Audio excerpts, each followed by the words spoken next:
Leitura corporal, vídeo 2.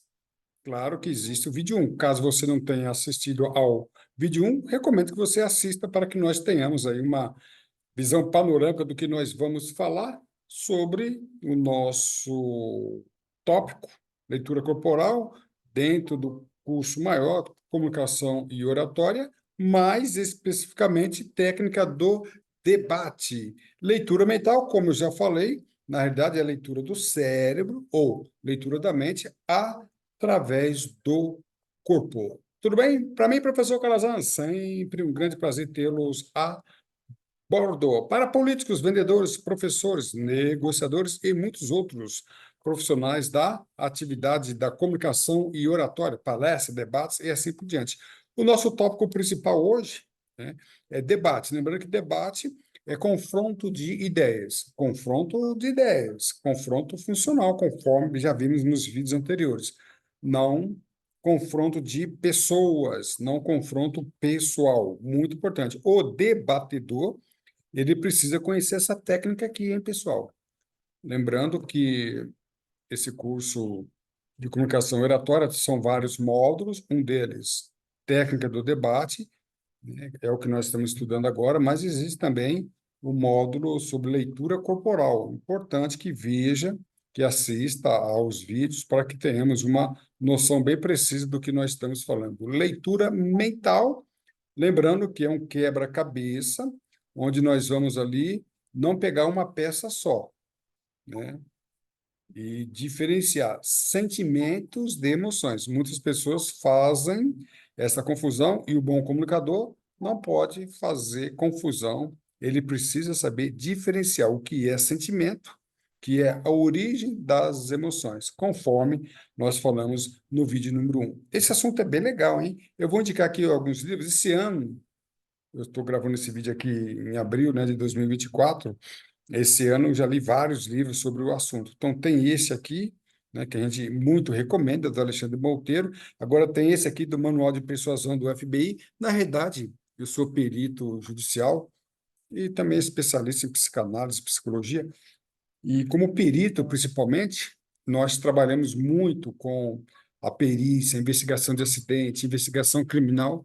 E esse livro é de uma profundidade enorme, não só para quem vai trabalhar na área da investigação criminal, área genérica, mas dentro da investigação criminal, esse livro é excelente.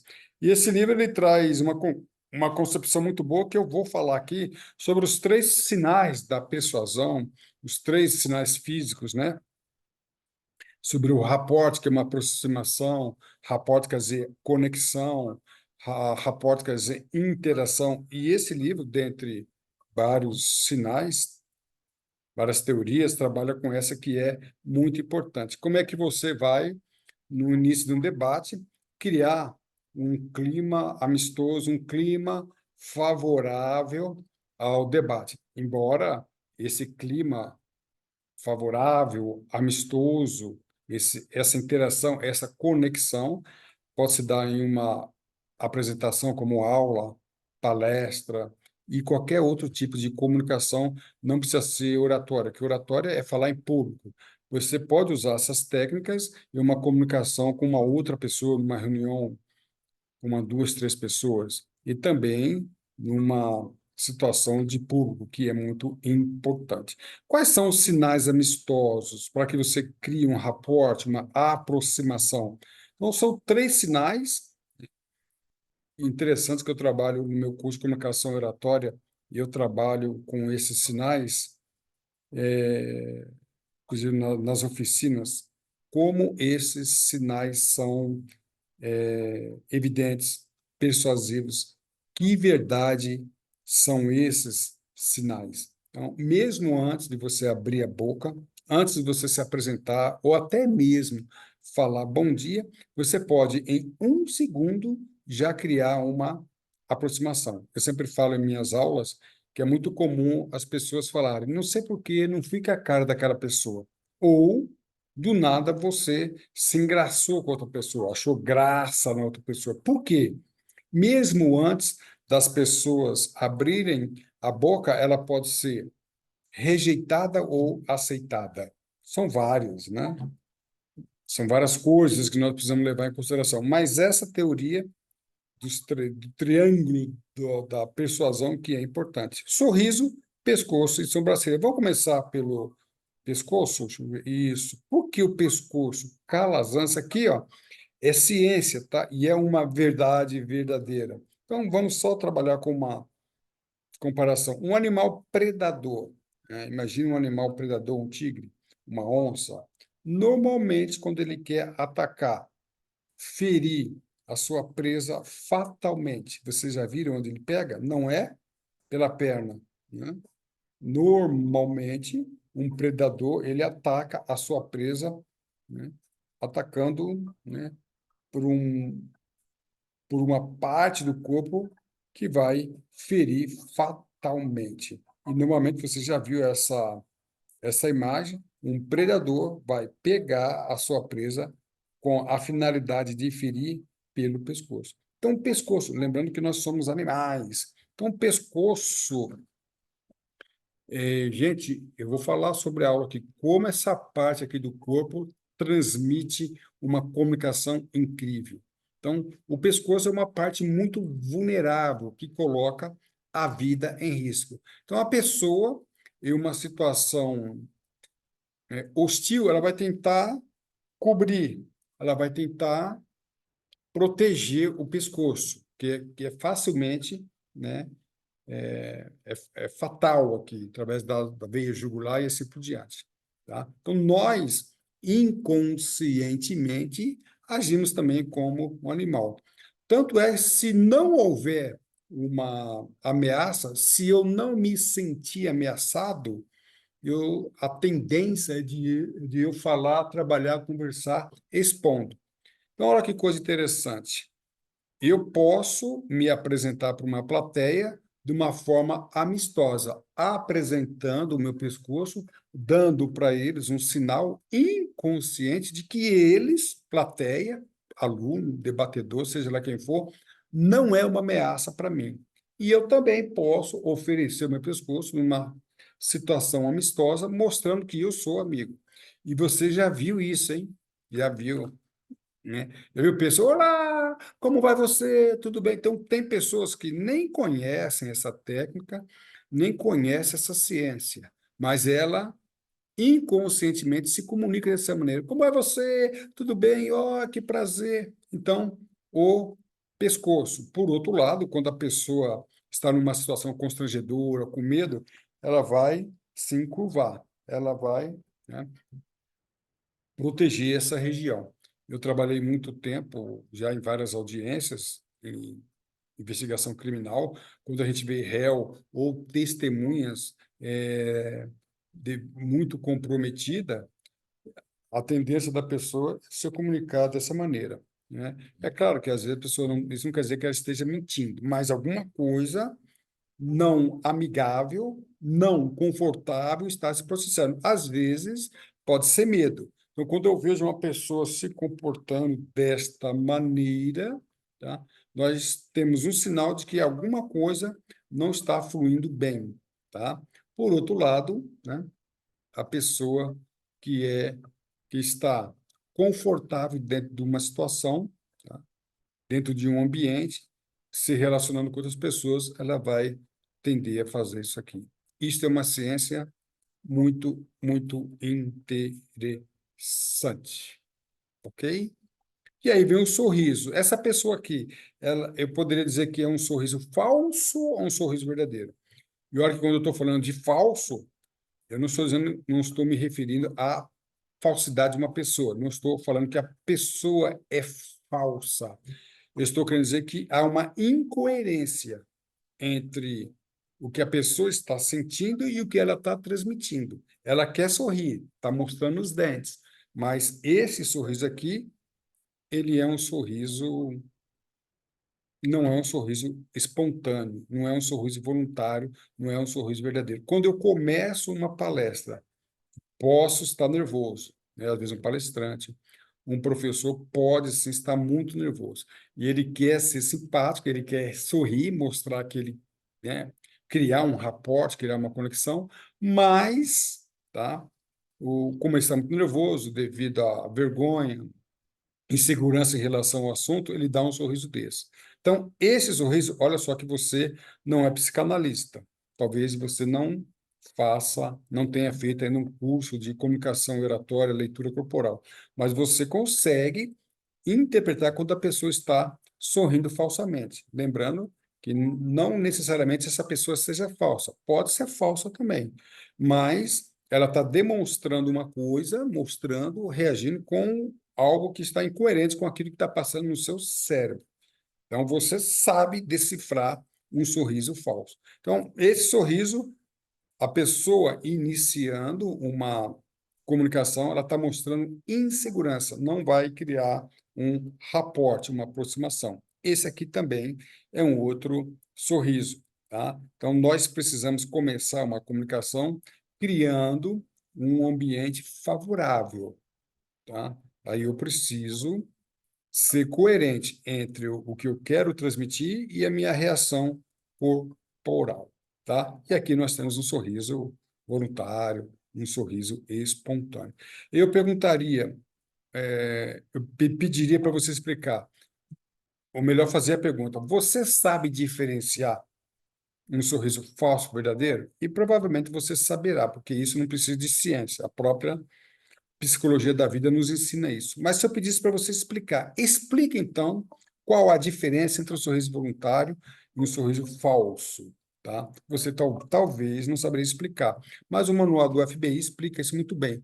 Um sorriso verdadeiro ele tem três pontos interessantes. As bordas, normalmente, elas são simétricas para cima, quando as duas bordas, as duas extremidades dos lábios apontam para cima. Aqui nós temos um colchão de ar, ele incha, e aqui nós temos ele incha, então ele comprime a pele para cima, e temos aqui as rugas da felicidade. Então, o olho, ele acaba sendo enrugado, tá? Que nós chamamos esses três sinais. Então, para que haja um sorriso espontâneo, agora você sabe explicar, você sabia identificar. Então, tem que ocorrer três sinais. Bochecha para cima, tá?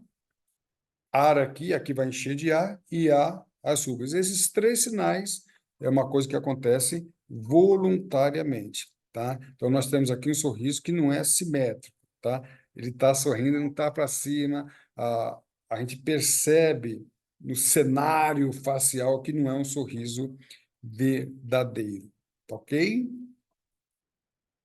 Então, tem esses três sinais, né? Não pode ser uma coisa forçada, é uma coisa espontânea. Bochecha para cima, hum, bochecha não, extremidades do lábio para cima, bochecha cheia e vai comprimir o olho. Dessa maneira, você tem um sorriso voluntário. E, por último, as sobrancelhas, né? Quando a pessoa está num ambiente hostil, ela vai franzir a sobrancelha. Contrário, ela vai expandir a sobrancelha. Interessante que eu sou também especialista em neurociências, neuropsicopedagogia. Eu estava estudando esses dias neurociência sobre partes do cérebro, hormônios. Existe uma substância no cérebro, uma chama ocitocina, que é a substância do prazer, do amor. Vou chamar aqui de substância amistosa. E olha só, quando uma pessoa faz assim que olhar, essa pessoa produz ocitocina nela e a pessoa que vê esse movimento também é produzida na cabeça dela. Olha só que coisa interessante. Em um segundo, tá? Se você fizer assim, então, você já criou um rapport. Você não falou nada, você não disse nada, nem bom dia, boa tarde, boa noite, não reclamou, não elogiou, não fez nada. A sua postura corporal, o seu movimento já provocou aí um rapport. Em uma entrevista, um interrogatório, promotor, juiz, delegado e demais profissionais nesta área, é interessante que ele crie um rapport, porque você cria um padrão. Depois eu explico isso em outra aula.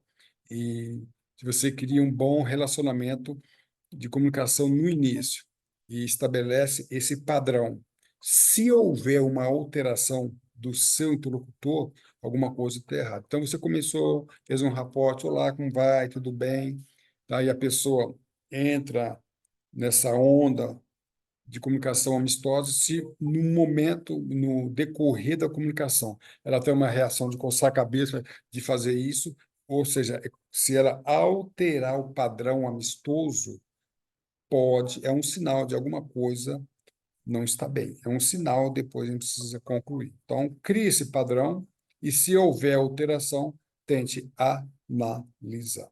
Tá ok? Vamos lá, sorrir, abrir os olhos e assim por diante. Tá ok? Rapport, esses três sinais, importantíssimo. Como isto é verdade, tá bom? E aqui alguns sinais amistosos, né? Quando a pessoa quer conversar com você e há verdade, né, em suas falas, normalmente ela mostra a palma da mão, tá? Então, quando a pessoa mostra a palma da mão, é um sinal amistoso. Eu não gosto muito de falar, Calazans está falando verdade, está falando mentira, decifrador de verdade e mentira. Como eu disse no início e no vídeo anterior, um sinal por si só não define nada. Ele entra dentro do conjunto, dentro do contexto de outro. Mas é um sinal interessante. Quando a pessoa quer brigar, quando a pessoa está hostil, ela quer se defender, então ela vai mostrar a outra parte da mão. Então, tem aqui um sinal amistoso de que a pessoa está confortável, não há incoerência entre o que ela fala e o que ela pensa, tá?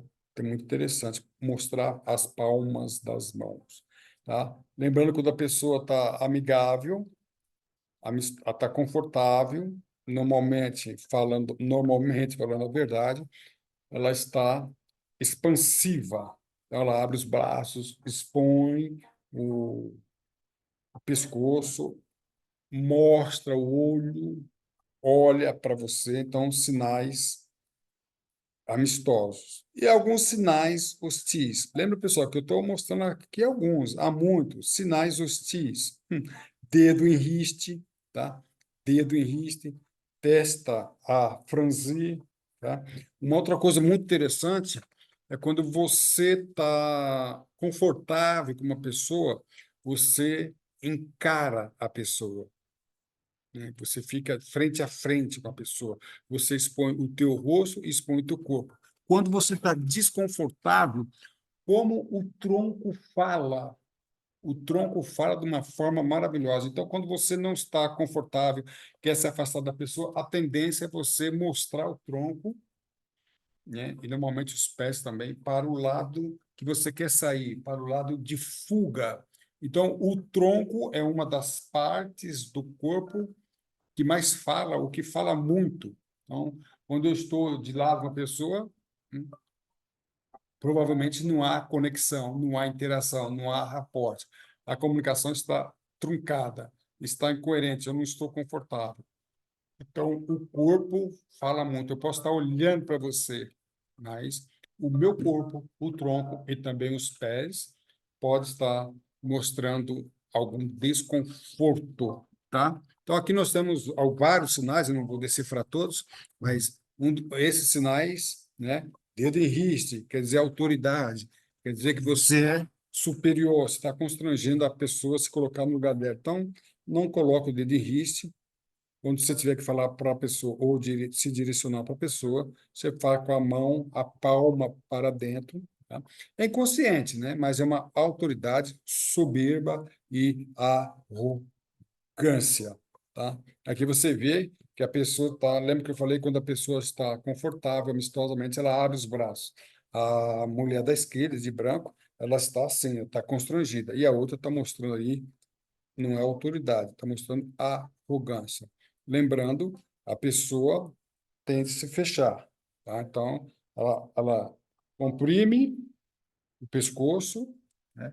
Querendo se proteger, tirar a sua vida de risco e fecha também aqui. Normalmente, ela coloca as mãos sobre o ventre. O ventre é uma região muito importante. A pessoa tende a defender o ventre, os órgãos vitais. Então, de uma forma consciente, mas acontece muito. Se a pessoa está numa situação não hostil, né? Quando eu falo hostil, é não amistosa, é uma situação desconfortável. Testa a franzir, tá?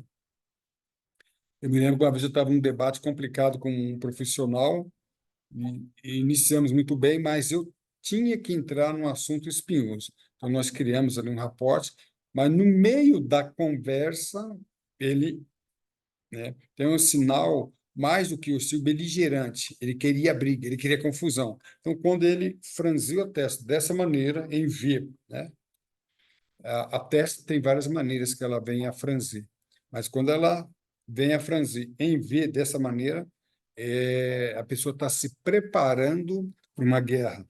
Então, no meio da conversa, ou você para a conversa, ou você reconduz a conversa, porque esse personagem, este interlocutor, a partir desse momento, ele tornou-se hostil.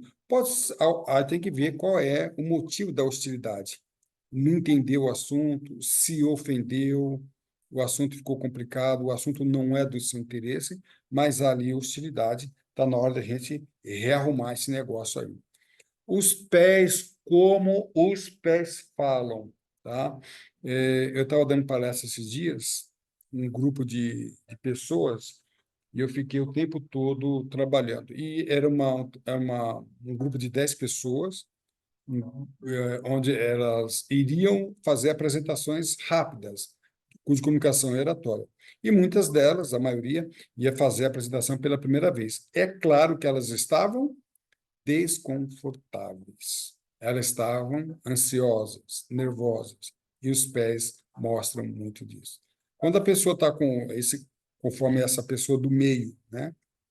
Essa pessoa do meio está com os pés, os tornozelos um posto contra o outro. Isso mostra, são várias coisas. Lembra, não vou falar que é isso ou que é aquilo aqui.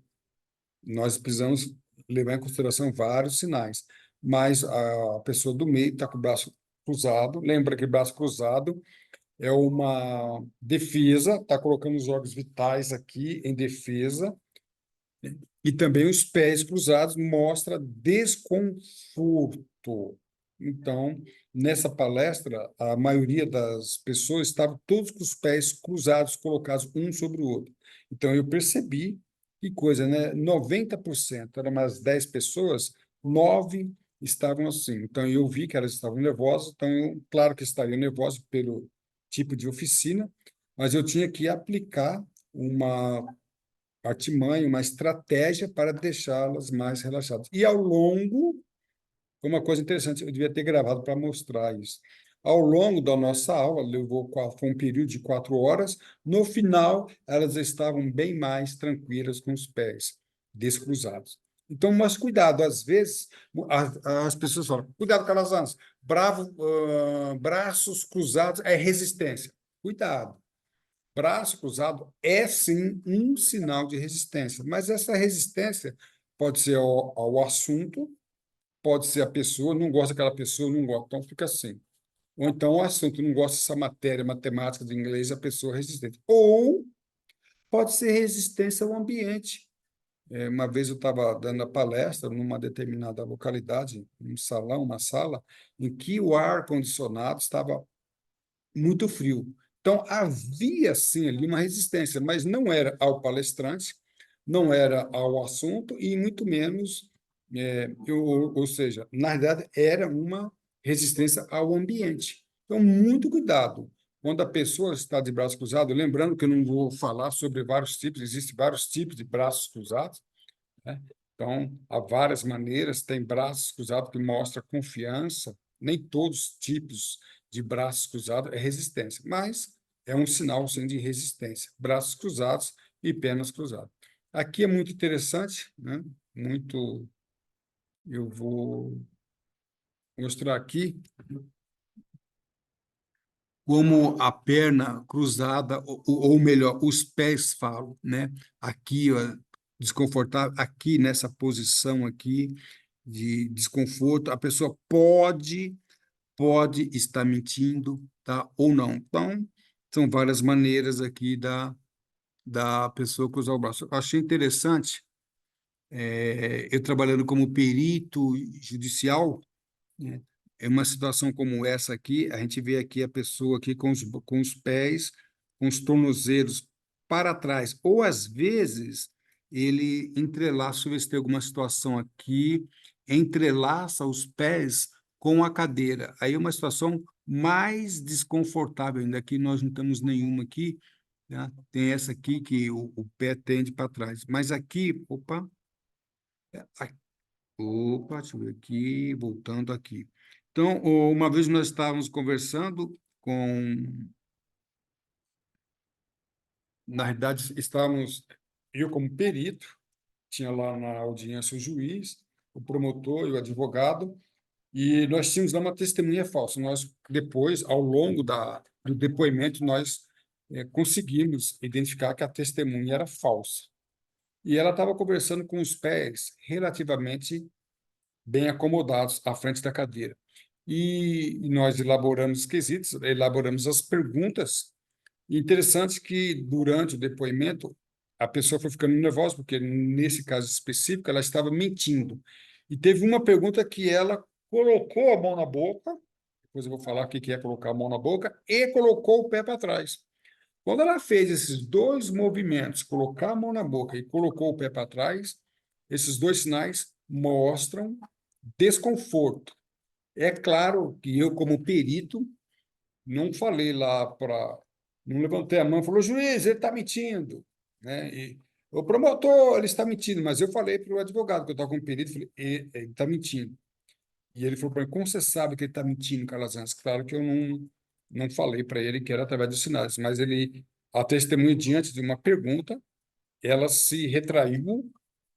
E aí eu falei, fica tranquilo. Aí nós conduzimos as perguntas de tal maneira que ela acabou caindo na sua própria mentira. Mas esses dois sinais, colocar a mão na boca e colocar o pé para trás, dentre outros sinais, ele também começou a se coçar, né? Coçar a perna. Por que coçar a perna? Ele estava numa situação desconfortável e começou a emitir muita adrenalina. Então, a adrenalina, ela vem para o teu corpo para você fugir, para você correr, para você reagir. E quando você não reage, não corre, esse acúmulo de adrenalina que deveria ser gasta no movimento, ela acaba provocando coceira no corpo, principalmente nas pernas. Então, são vários sinais. Tá? Porque, opa, aqui, mão na boca. Então, mão na boca é um sinal onde há incoerência. Lembra? Eu preciso enfatizar. Colocou a mão na boca, está mentindo. Não. Você faz uma pergunta, no caso, em audiência. Tá? Vamos supor que João está muito comprometido com Maria, mas ele acha que nós não sabemos que ele conhece Maria e está envolvido num crime. Tá? Então, quando nós fazemos perguntas sobre Maria, ele pode ter uma reação. Então, fale sobre Maria. Você conhece Maria? Mas vamos supor que ele não esteja mentindo, mas ele não quer falar sobre Maria ou não pode falar sobre Maria. Então, ele pode estar mentindo ou não, mas o fato de colocar a mão na boca pode ser um sinal de incoerência daquilo que ele está falando. Ele não quer falar aquilo ou não pode falar aquilo. Então, quando nós colocamos a mão na boca, claro que eu vou conduzir e analisar outros sinais dentro do contexto maior, mas colocar a mão na boca é sim um sinal, né, de que algo incoerente está em ação. Não quero ouvir isso, né? Então, mão nos ouvidos, lembrando quando você está, é muito comum um negociador, até mesmo palestrante, aula debatedor, mas o vendedor, às vezes o comprador não quer mais ouvir aquilo, ele começa a fazer isso, ele começa a coçar. Que coisa interessante, é um sinal inconsciente de que ele não quer. O cérebro falou: não ouça mais isso, saia daí, pare de ouvir isso. E ele dá sinais, né? O corpo dá sinais daquilo que está passando na mente. Então, mão na orelha, não quer ouvir, mão na boca, não quer falar ou não pode falar. Tá ok? Mão no queixo. Mão no queixo ou coçando a cabeça, são dúvidas. Então, eu estou negociando. e a pessoa começa a colocar a mão no queixo, é um sinal de que a pessoa está refletindo sobre aquilo que você falou, né? E aí você tem que analisar, opa, é momento de reflexão. Faz uma pausa, deixa o seu interlocutor pensar. Você às vezes falou debate, é confronto de ideias. Às vezes você falou uma uma frase, uma palavra que ele não queira ouvir, que contraria o seu pensamento, contraria os seus valores, contraria as suas crenças. Então, ele pode reagir de várias maneiras. Então, analise, não gostou, não quer ouvir, não quer falar, ele está pensando, está matutando. Colocar a mão na cabeça é muito interessante, né? Porque há partes do cérebro responsáveis por memória. É como se a pessoa quisesse entrar no cérebro com a mão para pegar ou resgatar a memória ou elaborar um raciocínio. Como isso é interessante, ok? E, infelizmente, tá? Nós estamos caminhando. Lembrando que no canal do professor Calazans, nós temos vários outros vídeos sobre este assunto. Também no site, nós temos o curso Professor Calazans, no IPK, nós temos vários cursos e você pode acessar e se tornar ali um membro, né, da Academia de Comunicação Oratória, onde você vai ter esta aula, esse curso, de uma forma mais ampla e, sendo membro da academia, nós colocamos você em situações de oficina, situações práticas, para que você possa aprender e, mais ainda, aplicar essa nossa teoria. Para mais informações, temos o nosso e-mail e também o nosso telefone, que é Zap. Professor Calazans, a sua atitude define a sua atitude. Voe alto, estude com o professor Calazans. Ok? Para mim, professor Calazans, é sim um grande prazer tê-los a bordo. Um abraço e tudo de bom.